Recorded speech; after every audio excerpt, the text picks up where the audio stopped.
नमस्कार, मी डॉक्टर मोहन वाघ, ICU in charge, Omkar hospital.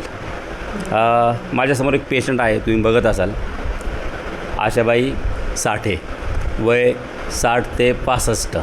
आपण 60च गृहीत धरूया. या महिन्यापूर्वी आपल्याकडे ज्यावेळेला आल्यात त्यावेळेला त्या अनकॉन्शियस होत्या. त्यांना लेफ्ट सायडेड हेमिप्लेजिया म्हणजे स्ट्रोक बसलेला होता. Non case of hypertension, non case of diabetes असं हे पेशंट अतिशय खराब अवस्थेमध्ये आपल्याकडे आल्यानंतर नातेवाईकांशी आम्ही बोललो, हे पेशंट खराब आहे, काय करायचं. त्यांची एक मुलगी जी स्टाफ नर्स आहे दीपाली म्हणून, तिची थोडी आम्हाला मदत झाली. कारण का ह्या पेशंटला कसं असतं, आता पॅरालिसिस झालेल्या पेशंटला ना आपल्याला नाकातून नळी टाकणे, त्याला आपण राईस ट्यूब इन्सर्शन म्हणतो. हा प्रकार एकदम वेळेवर करायला हवा की जेणेकरून मग लंग्समध्ये इन्फेक्शन होत नाही किंवा निमोनायटिस बसत नाही. तर पहिल्या दिवशी आम्हाला दीपालीची खूप मदत झाली. तिच्यामुळं आम्ही एक RT इन्सर्शन केलं आणि एक अनकॉन्शियस आजी आज 1 महिन्यानंतर छानपैकी सगळ्यांकडं बघते.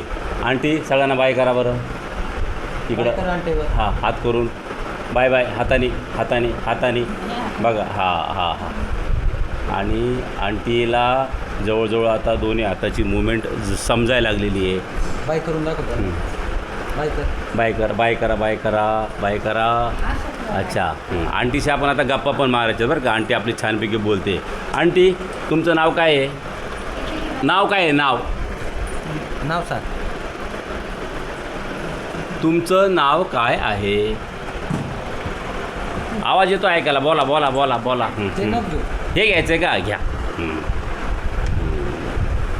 नाव काय आहे? नाव.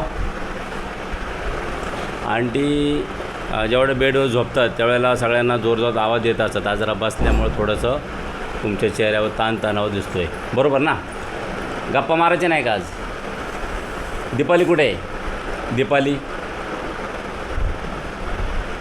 हात करून दाखव. पुढे हात कर. त्यांची मुलगी आहे दीपाली, हा मुलगा आहे आणि त्यांची समोर ती बहीण पण आहे. आपण थोडं नातेवाईकांना पण विचारू कसं वाटते ते. दीपाली इकडे आहे बरं. त्यांची बहीण आहे, ती पण आपल्याला बोलेल. त्यांच्याकडे एकच चांगला गुण आहे, सगळे नाही काही सेवा चांगली करतात. बहिणीची वगैरे सगळे मुलं पाहिले आम्ही, सगळे नातेवाईक करतात. कसं वाटलं तुम्हाला हॉस्पिटलमध्ये आल्यानंतर? हॉस्पिटलमध्ये आल्यानंतर बरं वाटलं सर. आमचं पेशंट एकदम सिरियस आणलेलं होतं आम्ही. तुम्ही एकदम थोडं क्लिअर केलं, फिरायला लागलं, बोलायला लागलं. बरं. मग आले त्यावेळेस त्यांचे डोळे वगैरे पूर्ण बंद असायचे. आज आंटी आपल्या यांना आम्ही टोपण नाव आंटी म्हणतो, कारण घरात त्यांना सगळ्यांना आंटी म्हणतात, बरोबर ना आंटी? हां. आणि आंटी खूप छान बोलतात. आता फक्त आपल्याला कॅमेऱ्यासमोर त्या बोलत नाही आहेत. मी तुम्हाला निवांत वेळा त्या झोपलेला त्यांचा एक व्हिडिओ टाकेल मी, कसा असतो त्यांचा तो. बोला. पाणी प्यायचं आहे आपण ह्या नळी. मग काय खायचं? बोलून दाखव त्यांना. आवाज दे. आवाज द्या. काय बोला. सांग त्यांना काय लागतं तुला. हां. आता आंटीची 1 महिन्यापासून इच्छा आहे जेवण करायची, त्याच्यामुळे आमच्यावरती नाराज आहे आंटी. जेवणामध्ये काय आवडेल? काय खायचं तुला? काय खाल्लेलं आवडेल जेवणामध्ये? हां. वरण. अजून? भात. अजून? वडापाव नको, चांगलं नसतं, नाही खायचं. वरण भात ठीक आहे. अजून? बस वरण भात. आता आंटीची खायची इच्छा आहे, आपण ती पूर्ण करू. नळे वगैरे काढल्यानंतर नातेवाईकांकडे परत जाऊ. तुम्हाला हॉस्पिटलमध्ये अशी काय तक्रार आहे का? कसं म्हणजे? नाही कसलीच तक्रार. डॉक्टर वगैरे चांगले नाही आहेत? डॉक्टर चांगले आहेत. दिसायला वगैरे चांगले नाही डॉक्टर?